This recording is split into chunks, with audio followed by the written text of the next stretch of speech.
പത്തനംതിട്ടയിൽ സർക്കാർ ഓഫീസിലെ ശുചിമുറിയിൽ മൊബൈൽ ക്യാമറ വെച്ച് വനിതാ ജീവനക്കാരുടെ ചിത്രങ്ങൾ പകർത്തി. അടൂർ ജില്ലാ നിർമ്മിതി കേന്ദ്ര ഓഫീസിലാണ് സംഭവം. ഇതേ ഓഫീസിലെ ഡ്രൈവർ ഹരികൃഷ്ണനെ പോലീസ് പിടികൂടി. ശ്രീരാജ് ബാബു നൽകും വിവരങ്ങൾ. ശ്രീരാജ്, പറയാം. അരുണ്യ, കഴിഞ്ഞ ദിവസമാണ് ഇത്തരത്തിൽ ഇയാളെ പോലീസ് പിടികൂടുന്നത്. പോലീസിൽ ഇങ്ങനെ ഒരു പരാതി ലഭിക്കുന്നത്.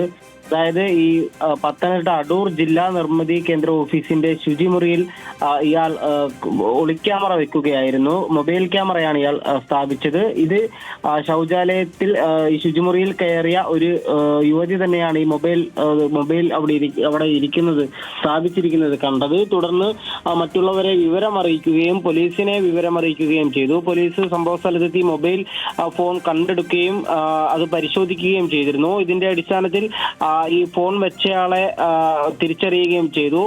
ഈ ഓഫീസിലെ തന്നെ ഡ്രൈവറായ ഹരികൃഷ്ണനെയാണ്, തുവയൂർ സ്വദേശിയാണ്, തുവയൂർ മണക്കാല സ്വദേശിയാണ് ഹരികൃഷ്ണൻ. ഇയാളെ പോലീസ് നിലവിൽ കസ്റ്റഡിയിലെടുക്കുകയും ചെയ്തു. അരുണ്യ, ശരി. പത്തനംതിട്ടയിൽ അടൂർ ജില്ലാ നിർമ്മിതി കേന്ദ്ര ഓഫീസിലാണ് സംഭവം. ശ്രീരാജ് ബാബുവാണ് വിവരങ്ങൾ നൽകിയത്.